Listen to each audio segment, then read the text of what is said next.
같이 기도 드리겠습니다. 제가 대표로 기도하겠습니다.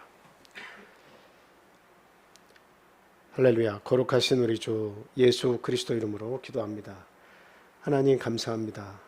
천지의 만물을 다 지으시고 우리 인간에게 모든 것을 선물로 주시고 그 가운데 특별히 죄의 짐 가운데 있던 저희들에게 새 소망을 주시고 새 생명을 주셔서 진심으로 감사합니다.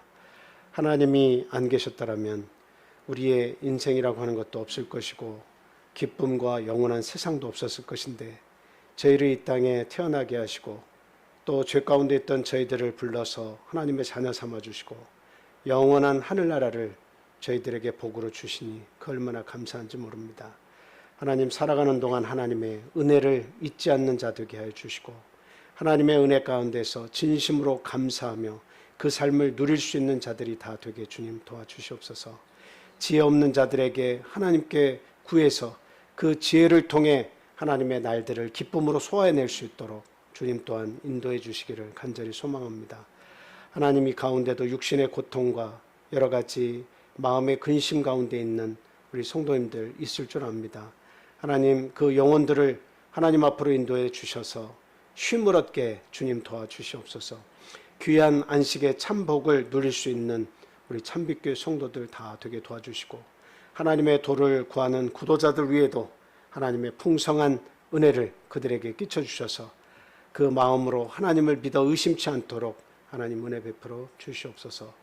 또한 이 안식일을 통해서 저에게 주시는 하늘 양식을 통해서도 우리의 영이 살이 찌는 귀한 시간이 될 수 있도록 또 은혜가 충만한 시간이 될 수 있도록 주님 시작부터 마치는 시간까지 주님 주장하여 주시길 또한 간절히 소망합니다. 하나님 이곳에 함께하지 못한 우리 사랑하는 가족들이 있습니다. 하나님을 아는 가족도 있고 하나님을 알지 못하는 가족도 있습니다. 하나님 그 영혼들을 모두 불쌍히 여겨주시고 이곳을 사모하는 자들이 다 되게 주님 도와주시옵소서. 특별히 그 영혼들이 어디에 있든지 하나님의 은혜 가운데에서 하나님을 찾아서 그 하나님의 풍성하신 사랑 안에서 깨닫고 감사하며 주님께 영광을 돌릴 수 있는 그런 시간들이 그들에게 임할 수 있도록 하나님 축복해 주시기를 간절히 소망합니다. 오늘 저에게 주시는 영의 양식을 들을 때에 아멘하는 그런 심령을 허락하여 주시고 그 말씀 붙잡고 또 한 주를 또 믿음 안에서 살 수 있도록 주님 주장하여 주시옵소서. 이곳에 있든 이곳에 있지 않든 모든 하나님의 자녀와 도를 찾는 구도자와 그리고 하나님을 알지 못하지만 우리가 기도하는 그 구원을 바라는 모든 자들에게 이 참 안식일에 복을 주시기를 간절히 사모하며 예수 그리스도 이름으로 감사하며 기도합니다. 아멘.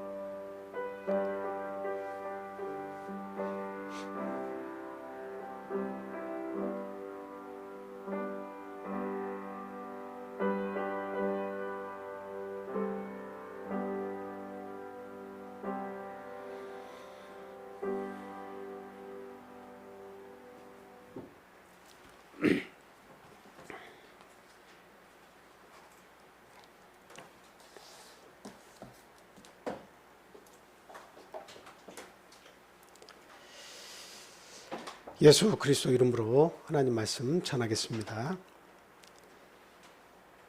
오늘 본문의 말씀은 전도서 9장 1절에서 18절까지 있는 말씀입니다. 전문이기 때문에 그때그때 필요한 말씀을 찾아서 읽도록 그렇게 하겠습니다. 지금 저희들이 전도서를 1장부터 해서 공부를 해 나가고 있습니다. 이 전도서의 그 핵심은 무엇이냐면 하나님이 주신 날들이지만 모든 날들이 인간사에서는 모두가 다 허망한 날들이다 이렇게 이야기를 하고 있죠.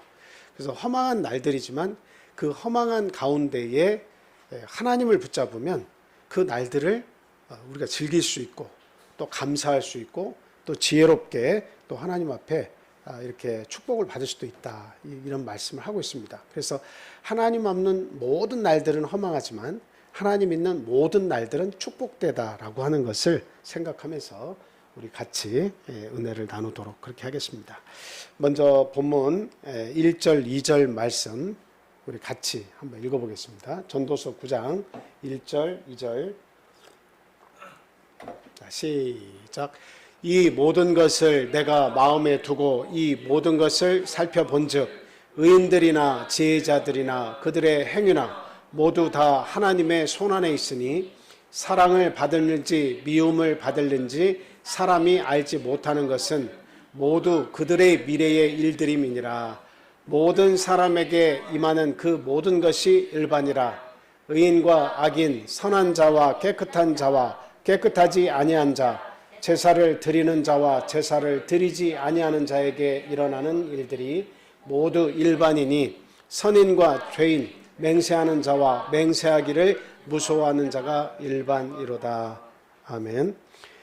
지금 그 9장의 1절, 2절 말씀을 간단하게 말씀을 드리자면 의인과 악인 그리고 지혜자 이런 모든 사람의 삶이 하나님의 손안에 있다라고 지금 이야기를 하고 있죠. 하나님의 손안에서 이루어지는 것, 이게 하나님의 경영이다 이렇게 표현을 할 수 있겠습니다. 모든 세상 사는 사람들의 삶이 하나님의 손안에 있는 것 같다.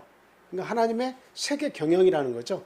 그 세계 경영 속에 모든 사람이 다 살고 있는데 과연 어떻게 살아야 되겠느냐. 하나님의 손안에서 사는 이 삶, 하나님이 호흡하시는 날들 안에서 사는 이 삶을 어떻게 살아야 되겠느냐 하는 것입니다. 그리고 그 말씀 가운데서 저희가 보면 그 모든 사람의 미래는 다 감추어져 있다라는 말을 또 이야기하고 있죠.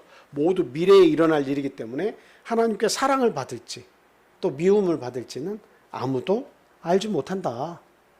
그러니 그 미래에 속해 있는 많은 일들이 남아 있는데 과연 하나님의 세계 경영 속에서 사는 우리들은 어떻게 살면 좋을 것이냐 하는 겁니다. 그래서 서론이자 결론으로 말씀을 드리자면 하나님이 허락하신 모든 날들이 사실은 악인이나 선한 사람이나 지혜자나 지혜롭지 못한 사람이나 모든 사람에게 다 일반이라고 얘기하고 있죠.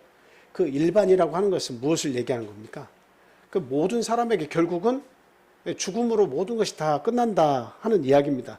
결론적으로는 모두가 다 악인도 죽음을 면할 수 없고 선한 사람도 죽음을 면할 수 없고 지혜롭게 살든 지혜롭지 못하게 살든 결과적으로는 다 죽음을 맞이할 수밖에 없는 그런 일반인 운명을 이렇게 살게 되는 것이다. 그러나 서론적 결론은 뭐냐면 우리 하나님 안에서 지혜를 구하는 자들은 어때요? 감추어진 미래라 할지라도 그 미래를 아름답게 우리가 삶을 꾸려나갈 수가 있다. 그래서 결국 하나님 앞에 사랑을 받을 수가 있다. 미움보다는 사랑을 받을 수가 있다. 그러니까 우리가 야, 네가 사랑받을지 미움받을지가 어떻게 알아? 미래는 감추어졌다고 했는데 모두가 다 죽는 건데 다 허망한 것뿐인데 하나님의 그 경영 속에서 어떻게 사랑을 받을 수 있으며 그 허무한 삶 속에서 허무함을 극복해낼 수 있겠느냐라고 묻는다면 결국 하나님 앞에 지혜를 구해야 됩니다. 그래서 그 지혜를 가지고 사는 사람은 하나님 앞에 사랑도 받을 수가 있게 되는 것입니다. 그래서 먼저 어떻게 우리 믿음의 사람들은 어떻게 살아야 하나님 앞에 지혜롭게 사는 것이며 어떻게 사는 것이 그 참 이 하나님의 세계 경영 속에 사는 바른 태도이냐. 먼저 첫 번째 말씀드리는 것은 살아 있는 것에 감사해야 한다라는 것을 먼저 말씀을 드립니다. 자, 4절에서부터 6절 한번 현 집사님께서 읽어주세요. 모든 산자들 중에 들어있는 자에게는 누구나 소망이 있음은 산개가 죽은 사자보다 낫기 때문이니라. 산 사자들은 죽을 줄을 알되 죽은 자들은 아무것도 모르며 그들이 다시는 상을 받지 못하는 것은 그들의 이름이 잊어버린 바 됨이니라. 그들의 사랑과 미움과 시기도 없어진 지 오래이니 해 아래에서 행하는 모든 일 중에서 그들에게 돌아갈 몫은 영원히 없느니라. 아멘. 여기에 있는 말씀을 요약한다면 살아있는 것에 감사해야 한다 이렇게 요약을 할 수가 있겠습니다. 산 개가 죽은 사자보다 낫다 이렇게 말씀하고 있죠. 산개 할 때 개라고 하는 것은 성경에서 이렇게 비유적으로 사용할 때 개는 뭐예요? 비천함의 대명사입니다. 근데 뭐 오늘날 우리가 이렇게 애완동물로도 키우고 아주 이쁜 강아지들은 뭐 몇천만 원씩도 하고 그럽니다만, 그러나 여기 성경에서 개라고 하는 짐승을 얘기할 때는 그것은 비천함의 대명사처럼 사용할 때 개를 사용하고 있죠. 근데 그 비천한 개가 뭐보다 낫다고요? 죽은 사자보다 더 낫다고 이야기하고 있습니다. 성경에서 사자라고 하는 것은 최고의 어떤 어떤 용감함, 용맹, 그리고 또 강인함, 뭐 어떤 왕 중의 왕, 이런 것들을 이렇게 상징적으로 표현할 때 사자라고 하는 걸 쓰죠. 그래서 가장 고귀한 가치와 가장 저급한 가치를 지금 같이 빗대어서 얘기하고 있는데, 가장 저급하지만 가장 비천하지만 살아있는 개는 죽은 가장 고급스럽고 가장 위대한 그런 왕 중의 왕이라 할지라도 그 고급스러운 것이 생명을 잃어버린 것, 그것보다는 저급한 것이 훨씬 낫다고 지금 이야기하고 있는 겁니다. 이건 뭐 다 이해를 하실 겁니다. 그래서 그 가치를 이렇게 빗대는 가운데에 무엇이 소중하다는 것을 설명하려고 한 것이냐, 이것은 생명이 있냐 없냐를 지금 설명을 하는 겁니다. 그 가치가 어디에 있느냐, 살아있는 데 있다라고 하는 거예요. 살아있는 데 가치가 있다. 죽어버리면 아무리 귀한 것도 그 가치를 다 잃어버린다라고 하는 겁니다. 그 매일 아침 누군가가 여러분의 문 앞에다가 1,440만 원을 이렇게 두고 떠난다고 생각해 보세요. 거기에는 조그마한 쪽지가 있어서 이 돈을 이렇게 참 선하게 사용을 해주세요 하고서 1,440만 원을 여러분의 문 앞에 매일 아침 그렇게 두는 사람이 있다고 한번 생각해 보세요. 저는 그 생각을 하기만 해도 항상 참 웃음이 지어지고 참 기쁩니다. 정말 그런 사람이 있다면 얼마나 좋을까, 이런 생각도 제가 이야기를 하면서도 생각을 해봅니다. 하루에 1,440만 원씩 들어온다는 것은 할 일이 굉장히 많죠. 누군가 어려운 사람을 도와줄 수도 있고, 이걸 정말 필요해서 목숨을 끊으려고 하는 사람이 있다면 도와줄 수도 있는 것이고, 얼마든지 그 중요한 일들을 찾아서 할 수가 있을 겁니다. 근데 그 돈의 가치를 생각할 때는 우리가 입꼬리가 올라가고 행복한데, 그런데 1,440분 24시간을 우리들에게 매일같이 하나님께서 선물로 주시는 것에 대해서는 그렇게 감사하다는 생각을 해보고 살지를 못하는 것 같아요. 1,440분이 우리의 생명의 통장에 날마다 꽂히고, 우리는 아침마다 일어나서 그 1,440분을 하나님 앞에 받아가지고 그것을 누리죠. 하나님께서는 어떤 마음으로 그 1,440분을 우리에게 허락하시겠습니까? 그것은 내가 너에게 생명을 주면 이것을 가지고 하루 잘 사용하거라, 선하게 잘 사용하거라 라고 하는 의미로 하나님께서는 그렇게 주실 겁니다. 사실 1,440만 원이라고 하는 것은 1,440분이라고 하는 것, 우리의 24시간을 이렇게 계산한다면 이 1,440만 원은 아무것도 아니에요. 그 가치를 비하자면. 하루의 생명을 하나님께서 우리에게 취해가면 1,440만 원이 무슨 소용이 있습니까? 돈이나 부귀와 영화가 무슨 필요가 있겠느냐 하는 거예요. 결국 하나님께서 우리에게 생명을 허락하시니까 그 다음에 재물도 필요한 것이고 명예도 필요한 것이고 뭐 다른 것들이 다 소중한 것이지, 하나님께서 우리에게 생명을 주시지 않는다면 그 아무것도 아니잖아요. 그래서 결국 나에게 이 1,440분을 날마다 허락하시는 그 하나님께 우리는 항상 어떤 마음을 가지고 살아야 됩니까? 감사하면서 살아야 된다라고 하는 겁니다. 그래서 우리는 살아있는 것 자체에 감사를 느껴야 된다. 그런데 간혹 보면 살아있는 것 자체가 고되고 힘들다 보니까 사람들은 어떻게 말해요? 항상 죽고 싶다, 죽고 싶다 이렇게 얘기한 사람이 의외로 굉장히 많습니다. 죽고 싶다, 죽고 싶다. 그것은 뭐예요? 살아있다고 하는 그것은 내가 마음대로 할 수 있는 것이 아니에요. 내가 잘해서 하나님께서 선물로 주신 게 아닙니다. 내가 잘하냐 못하냐에 관계없이 나의 능력과 무관하게 하나님께서 주시는 은혜예요. 은총이에요. 하나님의 선물입니다. 그래서 하나님께서 주신 이 선물을 우리는 감사하게 생각을 하는 것이 이게 믿음의 출발이에요. 감사하지 못하고 불평하면 어때요? 감사하지 못하고 불평하면 죽어야 돼. 감사하지 못하고 고통스럽고 정말 내 살아있는 데에 의미가 하나도 찾을 수 없다면 그건 어떡합니까? 살아있어도 사는 것이 아니죠. 얼마나 고통스럽겠습니까? 그래서 우리는 살아있는 것에 먼저 정말 하나님께서 나에게 은총으로 주신 시간임을 알고 감사할 줄 알아야 한다라고 하는 겁니다.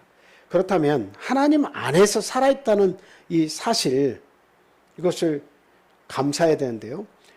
제가 오신트라고 하는 그 순간순간 우크라이나 러시아의 그 전쟁을 이렇게 사람들이, 많은 유튜버 활동인들이 이렇게 찍어가지고 그것을 통계해가지고 그것을 이렇게 정보를 올립니다. 그래서 그 정보 올린 내용에 보니까 어제만 해도 그 우크라이나에 그 쳐들어왔던 러시아 병사들이 그 사살된 자들이, 죽은 사람이 한 160명 된다고 그렇게 올라와 있더라고요.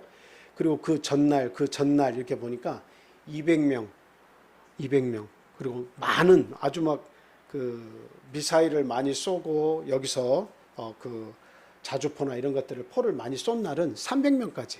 그러니까 거의 한 150명에서 거의 300명 사이로 왔다 갔다 할 정도로 하루에 사상자가, 그렇게 사상자가 아니고 죽는 사람만 그렇게 계속 올라옵니다. 이거는 러시아 병사만 그렇고 우크라이나 병사도 사실 거의 준한 정도로 계속 같이 죽어나가는 거죠. 그런데 서방의 무기들이 지원이 되면서 굉장히 그 우크라이나의 그 죽어가는 사상자, 다치는 사람들 수가 확연히 줄어들었다고는 합니다.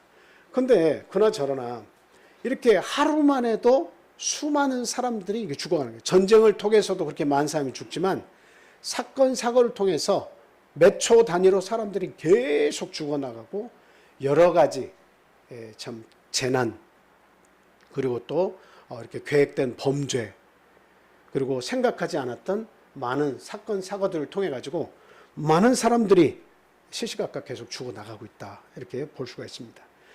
그런 사고와 사건 속에서도 오늘 저와 여러분들은 어때요? 살아있죠. 그래서 살아있다고 하는 이 자체는 하나님의 은혜예요. 내가 하나님을 알든 하나님을 모르든 하나님께서 오늘 하루를 우리에게 주셔서 보장을 해주셨기 때문에 오늘 우리가 이렇게 무사히 살아서 하루를 보낼 수 있었다라고 하는 겁니다. 그래서 결국 살아있는 그 자체만으로도 우리는 감사함을 우리는 느껴야 된다라고 하는 말씀을 드립니다. 그 다음 하나님 안에서 살아있다는 그 뜻은 또 어떻게 볼 수 있냐면 무한한 가능성이 남아있다라는 것을 우리한테 이야기해 준다라고 하는 겁니다. 그래서 어느 교회의 지붕에 큰 글씨로 적혀있는 글귀가 있었는데요. 그게 뭐냐면 살아있는 것은 기적입니다. 살아있는 것은 기적입니다. 이렇게 적혀있더라고요. 살아있다라고 하는 것이 뭘 얘기하냐? 기적을 만들 수 있다. 그 속에는 소망이 있다라고 하는 겁니다. 소망이 있다. 그리고 기회가 있다라고 하는 거예요. 뭐 여러 가지 기회와 소망이 있겠습니다만 회개할 기회, 용서할 수 있는 기회, 또 소생할 수 있는 기회, 도전할 수 있는 기회, 감사할 수 있는 기회, 믿을 수 있는 기회, 선한 일을 행할 수 있는 기회, 모든 그런 기회와 소망들이 뭐에 있어요? 살아있다고 하는 것에 포함이 되어 있어요. 그냥 딱 생명이 끊어졌다라고 하면 아무것도 할 수 없어요. 딱 생명이 끊어지면 생각도 할 수 없고 행함도 할 수 없고 그 행함 속에는 어떠한 기회나 어떠한 소망도 그 속에는 담아있지 못한다라고 하는 거예요. 그래서 산 개가 죽은 사자보다 낫다는 말씀은 생명이 붙어있는 것이 이게 행복이고 기적이다라고 하는 것을 이야기를 하고 있습니다. 이제 저희가 간혹 보면 가장 가까운 사람들이 가장 또 어떻게 보면 그 자신을 가장 잘 알고 있죠. 그렇기 때문에 굉장히 그런 어려운 그런 관계를 만들 수도 있습니다.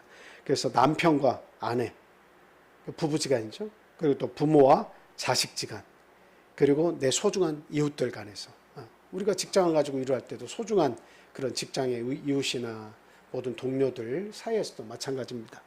서로가 잘 알고 있어요. 그럼에도 불구하고 불편한 관계가 만들어질 때가 상당히 많죠. 예. 근데 우리가 간혹 그런 생각을 해요. 그냥 이렇게 속을 썩이는 사람이 그냥 없어져 버리면 어떨까, 이런 생각을 해볼 때가 있습니다. 여러분, 그런 생각 해볼 때 있어요, 없어요? 그러니까 저 사람만 없으면 이 직장이 평안할 텐데, 저 사람만 없으면 이 모임이 평안할 텐데, 저 사람만 없으면 우리 이웃이 평안할 텐데, 그냥 소리 고래고래 지르면서 자기가 최고라고 외치고 자기만의 의견이 최고라고 막 외치면서 사람을 고통스럽게 만드는 그런 사람들을 볼 때마다, 그런 사람들이 차라리 없어졌으면 좋겠다. 그러면 더 좋은 세상, 더 좋은 사회, 더 좋은 가족, 더 좋은 이웃들이 되지 않을까, 이렇게 생각을 할 때가 있을 수 있을 거예요. 그런데 내가 불평하는 것들을 만약에 하나님께서 다 제거해 주신다고 한번 생각해 보세요. 내가 불평하는 모든 사람들과 불평하는 모든 일들을 하나님께서 하나씩 다 제거해 주신다고 생각해 보세요. 그러면 결국 나중에는 뭐만 남아요? 나 자신만 남는 거예요. 쓸쓸하게 나 자신만 남는 겁니다. 그래서 내가 원하는 것, 내가 좋아하는 것만 다 가지고 있었으면 좋겠다고 얘기하지만, 결국 내가 좋아하는 모든 것들도 다 지겨워질 때가 있어요. 그래서 사람은 다 사랑해서 만나고 좋아해서 관계를 유지하지만, 그러나 시간이 지나면 불편해지고 서먹서먹해지고 어려워지는 관계가 되기도 하는 겁니다. 그래서 불편하다고 해서 나에게 필요 없는 것이 아니에요. 그래도 그들이 살아있기 때문에 내가 존재하는 거예요. 그들이 살아있는 것을 사실 감사해야 돼요. 그들이 만약에 내 주변에서 다 사라진다면 얼마나 외로운 존재가 되겠습니까? 얼마나 참 쓸쓸한 존재가 되겠습니까? 라고 하는 거예요. 참, 그래도 내가 한때는 미워할지라도 그가 살아있음에 여러분 감사하시기 바라요. 그런 모든 사람들과 그런 이웃들과 그런 가족들이 내 곁에 있다고 하는 것은 하나님께서 이유가 있을 뿐만 아니라 그런 사람들을 통해서, 또 그런 관계를 통해서 나라고 하는 인물을 하나님께서 만들어가고 계시다라고 하는 사실, 우리는 분명히 알아야 되겠다 하는 겁니다. 그래서 골치 아프게 생각되던 모든 일들, 또 골치 아프게 생각되던 그런 인간관계, 모든 만사, 그런 것들을 우리에게 주신 하나님께 우리는 감사하면서 살아야 되겠다는 겁니다. 이것이 바로 하나님의 세계 경영 속에서 우리 성도가 사는 태도입니다. 그리고 하나님 안에서 살아있다는 것은 또 무슨 의미냐?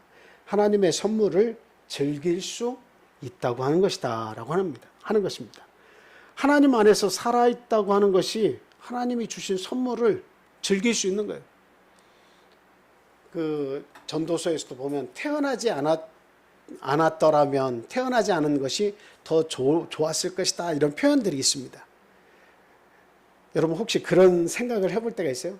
사람이 지나치게 어떤 고통스러운 일을 만나면 차라리 태어나지 않아서 이런 일을 경험하지 않았더라면 좋았을 것을, 그런 생각을 이렇게 하고 말을 이렇게 할 때가 있죠.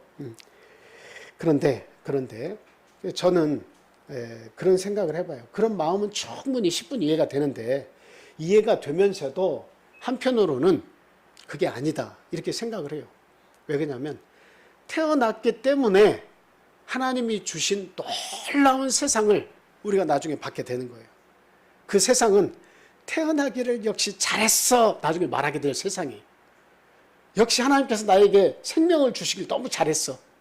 분명히 그 말을 또 하고 살아있는 동안 계속 이야기할 정도의 놀라운 하나님의 나라가 기다리고 있다는 거예요. 하나님은 그 세상을 주시게 하려고 우리를 힘들지만 태어나게 하신 거예요.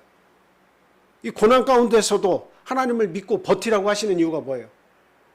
아이고, 내가 괜히 태어났어. 태어나 보니 참 인생은 고해 바다야. 너무 고통스러워. 살아서 뭐해? 이렇게 얘기할지 모르는데, 하나님은 그래도 태어나게 하신 이유가 있다, 이 말이에요. 그 이유는 뭐예요? 그 모든 고통을 싹 씻어줄 정도의 멋진 세상이 우리 죽음의 강을 건너면 기다리고 있다라고 하는 거예요. 나 믿고 그 세상에 있는 것을 믿고 따라와 봐라고 하는 거예요. 너는 절대 후회할 일이 없어. 너는 그 속에서 나를 찬양하고 감사할 거야. 내가 만들어 놓은 그 놀라운 하늘나라를 너는 경험하면서 하나님을 찬양할 수밖에 없을 거야 라는 그 생각으로 우리를 이 땅에 태어나게 하셨다는 거예요. 그래서 우리는 하나님 안에서 살아있다는 것은 하나님께서 주신 선물을 어때요? 예, 즐길 수 있다고 하는 것이다 라고 하는 겁니다. 그래서 즐기면서 사셔야 돼요. 하나님께서 여러분에게 재물을 주셨다면 그것을 가지고 지나치게 인색하게 살 필요도 없고 또 나에 대해서 너무 인색하게 살 필요도 없어요. 즐기면서 사실 수 있기를 바라요. 하나님께서 여러분에게 가족을 주셨으면 그 가족들과 화목하게 지내면서 즐길 수 있기를 바랍니다. 여러분에게 소중한 이웃을 주셨다면 그 이웃들과 더불어서 좋은 시간들을 가지면서 건강한 그런 사회 구성원으로 사실 수 있기 바랍니다. 하나님께서 여러분에게 좋은 여가 시간을 주셨다면 그 좋은 여가를 살려서요, 나의 취미 생활도 즐기고 또 여행도 하고 그리고 교회 생활 또 교회 봉사활동 이런 것들을 하면서 나의 삶을 이렇게 채워나갈 수 있기를 또 간절히 원합니다. 그래서 성경에서 보니까 죽으면 아무것도 할 수 있는 게 없어요. 죽으면 어떤 일도 없어요. 할 수 있는 것은 오로지 이 세상에서 오로지 이 세상에서 주신 시간 동안만 우리가 움직이면서 일을 할 수가 있는 것입니다. 그래서 삶의 우선순위를 우리가 잘 알아서 감사와 도전의 삶을 통해서 우리는 모든 삶을 즐길 수 있어야겠다 하는 것입니다. 자, 이것이 뭐냐면 하나님께 감사하는 삶입니다. 그러면 두 번째로는 열심히 일하며 사랑하는 아내와 즐겁게 살아야 한다라고 하는 사실입니다. 미국에 어떤 한 장관이 있었는데요. 대통령이 이야기합니다. 한 번 더 그 장관을 해주면 어떻겠냐라고 이렇게 이야기를 했습니다. 대단히 참 감사한 일이죠. 참 연거푸 그 대통령이 그 뭔가 장관으로 연임을 해달라고 하는 것은 이거는 보통 참 위대한 일이 아니고 너무나 참 이게 감사한 일입니다. 그런데 그 장관이 사임을 표했어요.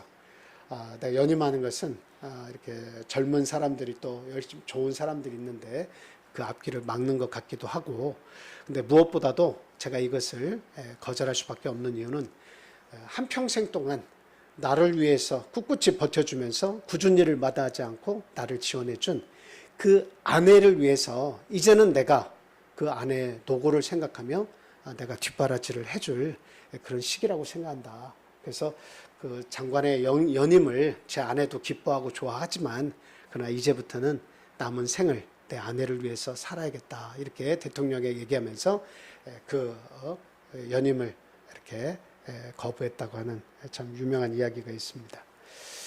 참 이건 쉬운 일이 아니죠. 참 어려운 일입니다. 그 우리가 알기는 알지만 내 아내가 나를 위해서 수고하고 자녀들을 위해서 고생하고 보이지 않는 곳에서 그 참 주야가 바뀔 때도 있고 밤낮으로 그렇게 참 수고하며 땀을 흘리며 애를 쓰며 산 것 우리가 모를 리가 없습니다. 근데 성경은 분명하게 이야기하고 있어요. 네. 하나님께서 그 모든 산날에 너의 분복으로 주신 그 아내와 더불어서 즐겁게 살으라고 그렇게 이야기를 하고 있습니다. 그래서 여기서 물론 아내라고 얘기했지만 아내는 또 남편과 하나님이 주신 분복이 남편 아닙니까? 아내와 남편이 서로를 이렇게 잘 도와서 사랑하면서 남은 날 동안 즐겁게 사는 것이 이게 대단히 중요합니다.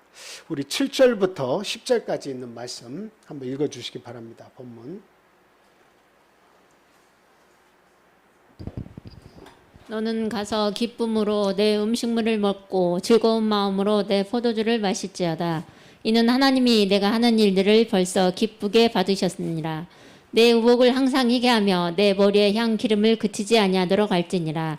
내 헛된 평생의 모든 날 곧 하나님이 해 아래에서 내게 주신 모든 헛된 날에 내가 사랑하는 아내와 함께 즐겁게 살지어다.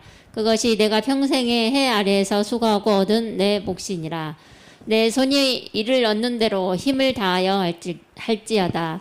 내가 장차 들어갈 소홀에는 일도 없고 계획도 없고 지식도 없고 지혜도 없음이니라. 아멘. 그래서 열심히 일하며 사랑하는 아내와 즐겁게 살아야 한다고 지금 이야기를 하고 있습니다. 그래서 하나님의 경영 속에서 살아가는 성도의 태도예요. 열심히 일하며 사랑하는 아내와 즐겁게 살아야 한다는 것이죠. 한번 여러분들 한번 생각해 보세요. 즐겁게, 내가 하루하루 즐겁게 생활하고 있습니까? 나에게 주어진 일하는 시간이나 아니면 가족들과 만나는 시간이나 그리고 내가 어떤 취미 생활을 하든 뭐 하든 오늘 하루를 다 채웠는데 그 삶이 여러분의 삶 속에 즐겁다 이렇게 생각이 드십니까? 즐거워요? 즐거워요, 안 즐거워요? 대답이 없다는 것은 뭐예요?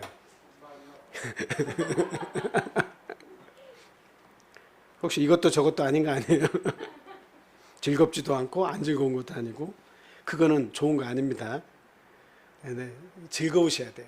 믿는 사람들은 특히 믿는 사람들은 즐거워야 돼요. 내 안에 지옥을 만들면 안 된다고 말씀드렸죠. 내 생각 속에 마음 속에 지옥을 만들면 안 돼요. 이 안을 천국을 만들어야 돼요. 천국을 만들려면 하나님이 이 안에 들어와 계셔야 돼요. 어떤 슬픈 일, 괴로운 일, 힘든 일 그것이 생각되고 내 마음에 저장됐다 할지라도 누가 계시면 하나님께서 내 안에 계시면 그거 하나님이 다 가져가시도록 하고 내 마음은 하나님 때문에 즐거워야 됩니다. 그래서 신앙이 그래서 중요한 거예요. 그래서 날마다 즐겁다고 고백할 수 있어야 된다라고 하는 겁니다. 그래서 하나님을 성실하게 믿는 자들의 삶은 하나님께서 어떻게 하셨다고 해요? 저기 보니까 금방 읽었지만 그 삶을 받으셨다라고 얘기하고 있어요. 성실하게 하나님 안에서 사는 삶은 하나님께서 그 삶을 기쁘게 받으셨다라고 얘기해요. 그래서 하나님께서 기쁘게 그 삶을 받은 자들의 삶은 사람들이 어떻게 할 수 있다는 거예요? 즐길 수 있다라고 이야기하는 겁니다. 전도서 기자는. 하나님이 그 삶을 기쁘게 받으셨는데 즐겁지 않다라고 하는 것은 그 사람의 삶이 즐겁지 않다라고 하는 것은 결코 말이 되지 않는 거예요. 그래서 하나님께서 주신 날들 동안에 살아가면서 즐겁게 살아라. 특히 믿는 자들은 하나님께서 그 마음속에서 통치를 하시니까 즐겁게 살아라 라고 하는 겁니다. 그래서 다음번에 날마다 즐거우십니까? 라고 제가 여쭈면 즐겁습니다. 이렇게 대답하셔야 돼요. 나는 오늘 막 몇 시간 일해가지고 나는 너무나 괴롭고 힘들어. 이렇게 말씀하시면 안 돼요. 그 일도 우리가 나중에 천국에 가겠지만 여기서는 스홀, 음부에 빠지면 이렇게 얘기하고 있어요. 그곳에는 일도 없고 뭐도 없고 우리가 스홀에 빠지면 안 되지만 그곳에 가면 일할 필요도 없어. 계획도 없어. 그냥 하루라고 하는 개념도 없어. 영원토록 어때요? 고통 속에서 사는 거예요. 그런 삶에 빠져버리면 낙도 없잖아요. 그러나 이 세상에서는 그 반대 급부적으로 즐거운 낙이 있다. 하나님께서 네 삶을 받으셨으니까 네가 성실하게 사는 만큼 하나님 기뻐하시니까 너는 그 즐거워할 그 삶이 있다. 즐거워해라 라고 이야기하시는 겁니다. 그래서 하나님께서 주신 모든 헛된 날 동안 사랑하는 아내와 즐겁게 살아야 한다. 근데 참 이 표현이 참 재밌죠. 하나님께서 주신 모든 헛된 날. 왜 하나님께서 주신 날들이 왜 헛됩니까? 이거는 악인이나 의인이나 지혜자나 어떤 사람에게든지 결과적으로 동일하게 죽음이 온다라고 하는 관점에서 보면 우리에게 주어진 날들은 사실은 그냥 다 지나가는 날이에요. 그냥 속히 지나가고 마는 날들입니다. 그러니까 하나님께서 주셨다 할지라도 범죄한 인간에게는 어때요? 이 삶이라고 하는 것은 누구에게라도 이게 참 허무한 날인 거예요. 그러나 그 속에서 하나님을 찾고 믿음을 가지고 나의 미래의 소망을 가지고 하나님과 더불어서 사는 삶은 하나님께서 복되다고 하시는 거예요. 그 헛된 날 동안에라도 죽을 수밖에 없는 운명의 헛된 날 동안에도 하나님을 알고 부르짖고 감사하면서 사는 그 사람은 축복되다라고 이야기를 하고 있는 겁니다. 그런 사람들은 일평생 해 아래에서 수고하고 받은 분복이 뭐라고 해요? 그 사랑하는 아내라고 그렇게 이야기합니다. 물론 그 잠언에서도 보면 그 상에 둘러앉은 그 어린 감람나무들, 그 어린 자식들이 또 하나의 상급이라고 얘기하고 있죠. 전통의 화살에 자녀들을 비유하기도 합니다. 전통의 화살은 뭐예요? 뽑아가지고 쏠 수가 있는 거죠. 그래서 나를 지켜주는 의미로서의 전통의 화살은 자기의 자녀들을 이야기하고 있어요. 내 삶을 지탱해주고 도와주는 그런 전통의 살처럼 너희의 자녀들이 네 주위에 포진됐다고 하는 것은 참 복된 삶이다라고 하는 거예요. 그래서 내 일생의 사랑스러운 분복, 네 아내와 더불어서 즐겁게 살고, 여기서는 표현은 안 하고 있지만 그 더불어서 주신, 하나님 주신 가족들과 더불어서 즐겁고 행복하게 낙을 누리면서 살으라 라고 하는 겁니다.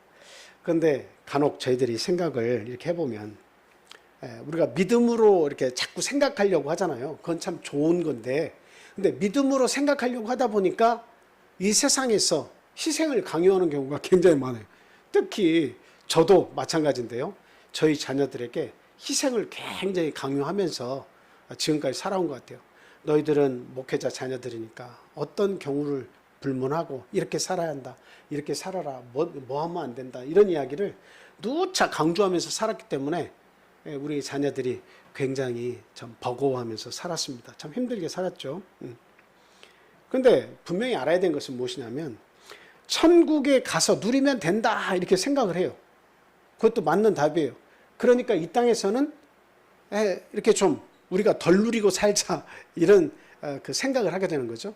그래서 천국에 가면 모든 거 다 누릴 수 있으니까 이 땅에서의 너의 그 어떤 욕심, 이 땅에서 살고 싶어하고 하고 싶어하고 이런 것들 다 억누르면서 그렇게 좀 살아. 결국 하나님이 다 보상해줘. 우리가 그렇게 이야기를 많이 합니다. 그런데 여기 본문의 말씀, 이것과는 좀 차이가 있습니다.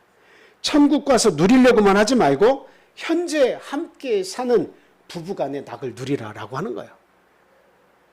천국에서만 막 행복이 있고 그걸 누리면 된다고 생각하면서 이 땅에서 나에게 주어진 삶을 그냥 억누르고 참으려고만 하고, 이건 견디고, 이건 하늘나라에 가면 다 누릴 수 있고 복을 주시는 거니까 그냥 이거는 다 참고 살아도 돼, 이렇게 하지만 그렇게 살지 말라는 거죠. 하나님께서 주신 가장 큰 복은 아내와 남편이에요. 그 부부가 즐겁게 살 수 있도록 힘을 써라. 하나님께서 너희에게 주신 자녀들과 더불어서도, 그 가족들과 더불어서도 어때요? 함께 천국에서만 누리는 복이 다가 아니다. 이 땅에서 누리는 복도 충분히 부부간에, 부모와 자식 간에 그 복을 누리면서 사는 것이 지혜로운 태도다라고 이야기를 하고 있습니다. 그리고 현재 만나는 성도들과 사랑하고 이해하면서 사랑을 나누면서 살라 하는 것이, 이것이 하나님께서 경영하신 세상에서 우리가 사는 태도다라고 하는 거예요. 그리고 그 본문 금방 읽었지만 하나님께서 호흡을 허락하시는 날 동안에는 열심히 일해야 한다라고 하는 거죠. 열심히 일해야 한다. 그래서 나에게 주어진 일들에 대해서 성도는 어떻게 해야 돼요? 열심히 일해야 됩니다. 두각을 나타내면 더 좋죠. 그래서 두각을 나타내는 자들은 그가 섬기는 하나님도 선전이 돼요. 근데 내가 매일같이 원망만 쏟아내면 내가 믿는 하나님도 욕을 먹어요. 내가 게으름 피고 내가 일하지 않고 내가 어딘가에서 욕을 먹고 있으면 내가 믿는 하나님도 같이 욕을 먹는 거예요. 하나님 믿는다고 하면서 저것 보라고 이렇게 얘기한다면 결국 나의 삶의 모습을 통해서 하나님이 망령되이 일컬음을 받는 것입니다. 굉장히 중요해요. 그래서 내 삶은 하나님을 선전하는 삶이 되어야 되겠다라고 하는 거예요. 그래서 하나님께서 호흡을 허락하신 날 동안에는 나에게 주어지는, 내 손에 쥐어지는, 저 말씀과 같이 손에 쥐어지는 모든 일들을 우리는 최선을 다해서 일해야 한다라고 하는 말씀입니다. 자, 그 다음에 세 번째 마지막으로 사는 날 동안 하나님께 지혜를 구해야 한다라고 한 사실입니다. 사는 날 동안 하나님께 지혜를 구해야 한다. 야고보서 1장 5절 찾지 않겠습니다만 야고보서 1장 5절에 보면 너희 중에 누구든지 지혜가 부족하거든 이렇게 돼 있어요. 그러면 모든 사람에게 후히 주시고 꾸짖지 아니하시는 하나님께 구하라. 그러면 주시리라. 이렇게 얘기하고 있죠. 우리의 삶의 문제들이 어딘가 고장나고 삶의 문제들이 막 나타날 때는 그 왜 나타나는 거예요? 그것은 다른 데서 나타난 게 아니고 지혜가 부족하기 때문에 다 나타나는 거예요. 결국 그 지혜는 누구에게 구해야 되는 겁니까? 하나님께 구해야 되는 거예요. 그래서 이 세상에서도 지식과 지혜를 통해서 많은 문헌들이 있지만 그것을 통해서도 지식도 오고 지혜도 옵니다. 그런데 가장 선하고 아름다운 지혜는 어디서부터 와요? 가장 고귀한 것은 하늘로부터 오는 거예요. 하나님께서 주시는 거예요. 그래서 너희 중에 지혜가 부족하거든 모든 사람에게 후히 주시고 꾸짖지 아니하시는 하나님께 구해라. 그러면 하나님께서 다 주시겠다. 이렇게 이야기하고 있는 겁니다. 한 임금이 애완견을 키우고 있었어요. 근데 이 애완견이요, 이게 좀 그냥 너무나 사랑을 많이 베풀어 주니까 자기밖에 몰라서 이게 뭐라고 질문을 해도 제대로 안 듣고 yes, yes, yes, yes 이렇게 yes만 해요. 그래서 그 임금이 이 녀석 내가 하는 말을 제대로 안 듣고 그냥 건성으로 yes, yes만 한다고 no 한번 해봐. 그랬더니 no는 절대 안 해요. 그래서 방을 붙여서 내가 키우는 강아지에게 no라고 말하게 하면 큰 상을 내겠다. 그랬더니 많은 지혜자와 관료들이 와가지고 그 강아지에게 설득도 해보고 먹이를 주면서 no 해보라고 해도 no를 안 하는 거예요. 근데 저 시골에 있는 한 청년이 올라와가지고 이렇게 뭐라고 딱 한마디를 했습니다. 그랬더니 no 그렇게 했습니다. 뭐 어떻게 이 청년이 어떻게 해서 그 no라고 했을까요? 오자마자 그 말 안 듣는 강아지에게는 몽둥이 가약이라고 몽둥이를 하나 가져와서 임금님의 그 사랑하는 애완견이지만 너무 버릇이 없는 관계로 제가 한 대를 때리겠습니다 하고서 그냥 몽둥이로 몸뚱아리에 한 대 세게 탁 때렸어요. 그리고 나서 한마디 했습니다. 한 대 더? 그랬더니 no. 그래가지고 이제 no 하는데 이 청년이 돌아가고 나니까 그때는 기분 나쁘다고 계속 이 개가 no만 하는 거예요. 아무리 임금이 좋은 이야기 해도 yes는 안 하고 no만 계속 하는 거예요. 화가 나가지고 아주 심술통이가 됐어요. 그래서 임금이 너무 이렇게 좀 짜증도 나고 하니까 다시 방을 붙여서 이 강아지를 다시 yes하게 만들면 또 큰 상을 주겠다. 그랬더니 많은 지혜자들과 주변의 관료들이 와서 달래도 절대 말을 안 들어요. 그래서 할 수 없이 그 시골 청년을 불렀다는 거예요. 그래서 시골 청년이 와서 한마디 딱 했습니다. 그 강아지를 안고 한마디 딱 했습니다. 그랬더니 yes 그랬어요. yes 뭐라고 했을 것 같아요? 강아지를 딱 안고 너 나 알지? 이렇게 너 나 알지? 그랬더니 yes 만약에 모른다고 하면 어떻게 되겠습니까? 또 말 안 듣는 강아지에게는 몽둥이가 약이니까. 제가 지금 드리는 이야기는 사실은 심오한 뜻이 들어있어요. 딴 게 아니라 지혜는 뭐냐? 지혜는 상대방을 감동시키는 게 지혜예요. 내가 잘하고 있다고 해서 내가 나 스스로를 평가할 때 나는 잘하고 있어. 그게 지혜가 아니에요. 진짜 지혜는 상대를 감동시키는 게 지혜예요. 상대가 인정해 주는 게 그게 지혜지. 내가 감동하고 내 스스로가 잘하고 있다는 것은 그건 지혜일 수 없어요. 지혜와 맞을 수도 있겠지만 아닐 경우는 더욱더 맞습니다. 그래서 과연 상대가 어떻게 나를 인정하고 상대를 어떻게 감동시켜서 내 뜻을 전달할 수 있느냐. 이것이 지혜다라고 하는 겁니다. 그래서 저나 여러분들이나 특히 목회자인 저는 우리 성도들의 마음을 잘 알아서 그 간지러운 부분을 이렇게 잘 긁어줘야 되고 가슴 아픈 부분, 속이 썩어 들어가고 있는 부분, 그런 부분들을 잘 캐치해서 그 마음을 쓰다듬어주고 위로를 해줄 수가 있어야 그게 진정한 또 목회자가 되는 거 아니겠습니까? 그래서 우리의 모든 임직자들은 우리 성도들의 바람이 무엇이냐, 그 소망이 어디에 있느냐, 그 필요로 하는 것이 무엇이냐라고 하는 것을 우리가 잘 구분해 줘야 돼요. 그래서 그들을 위해서 우리가 시간과 노력을 우리가 그렇게 할애를 할 때 거기에서 감동이 있고 감화를 받고 교회에 열심인 우리 성도들이 다 되는 거 아니겠습니까? 그래서 이런 전도와 봉사의 삶을 우리들이 살려고 할 때 우리 성도들 개개인도 마찬가지예요. 누군가를 전도하고 싶다라고 하면 그냥 나 혼자 즐겁고 내가 생각하는 방식대로만 해서는 안 된다는 거예요. 상대방이 원하는 방법, 상대가 간지러운 부분, 또 상대가 바라고 있는 부분, 이런 부분들을 다 잘 조화롭게 그것들을 이렇게 읽고서 그 마음을 잘 알아야 어때요? 그 상대를 끌고 올 수 있는 거예요. 그러니까 이것이 성경에서 말하는 지혜가 있어야 가능하다라고 하는 거예요. 네. 그래서 교회와 세상에서 살 때 하나님께 지혜를 구하는 것이 정말 중요하다. 지혜가 없으면 지혜가 없으면 그냥 일방적인 것에서 끝나버려요. 내가 최선을 다 하고 힘은 힘대로 다 들고 노력은 노력도 다 했는데 소득이 별로 없으면 안 되잖아요. 그건 지혜롭지 못한 거예요. 소득과 연관될 수 있도록 하려면 하나님께서 주시는 지혜가 필요하다. 그래서 성경은 하나님께서 꾸짖지 아니하시고 후히 주시는 하나님께 구하라. 그리고 두 마음을 품지 마라. 하나님께 구했으면 한 마음 가지고 구하면 하나님 반드시 주신다라고 이야기를 하고 있다라고 하는 겁니다. 그래서 결론적으로 오늘 드린 말씀들을 종합을 해보면 이렇습니다. 하나님의 세계 경영은 비밀에 속해 있는 미래예요. 비밀에 속해 있어요. 그렇지만 하나님께 지혜를 구하면 얼마든지 하나님께 사랑을 받을 수 있다라고 하는 사실이에요. 그래서 살아있는 것에 감사하면서 사시길 바라요. 모든 주신 것에 감사하며 즐기며 사실 수 있기를 바랍니다. 하나님의 주신 분복인 남편과 아내, 그 가족과 즐겁게 사시는 날 동안 즐겁게 사시기 바랍니다. 그리고 호흡을 허락하시는 날 동안 내 손에 주어진 모든 일들에 최선을 다하면서 사시는 또 저와 여러분이 되시기를 예수님의 이름으로 간절히 바랍니다.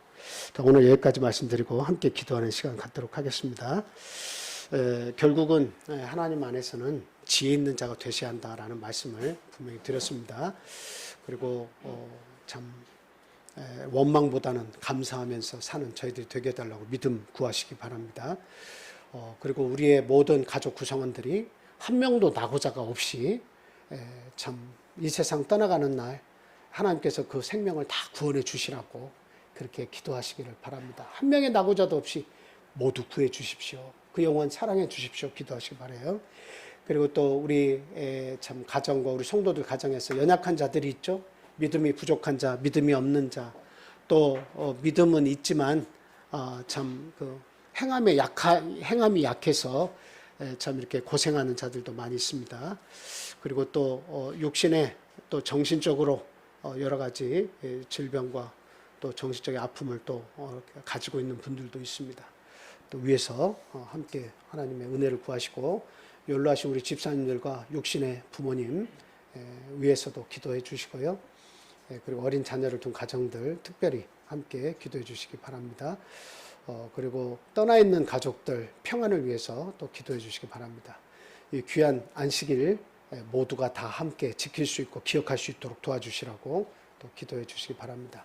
또 구도자들 하나님 그 마음속에 하나님을 사모하는 마음을 주셔서 참 진리 가운데 거할 수 있도록 하나님 은혜 베풀어 주시라고 기도하시고 또 군에 있는 세연 형제 그 다음에 우리 시험을 앞둔 수험생들 위해서 또 기도해 주시고요. 그리고 이 나라 이 민족의 건강한 삶을 위해서 또 건강한 정치를 위해서도 함께 기도해 주시고요. 또 우크라이나 이 전쟁 하루속히 끝나서 참 너무나 많은 생명들이 이렇게 사라지고 있는데요. 하나님께서 진노 중에라도 하나님 참 그들을 불쌍히 여겨 주시고 하루속히 전쟁을 이렇게 종식시켜 주시라고 또 위에서 함께 기도해 주시기를 바랍니다. 자, 우리 함께 기도하겠습니다.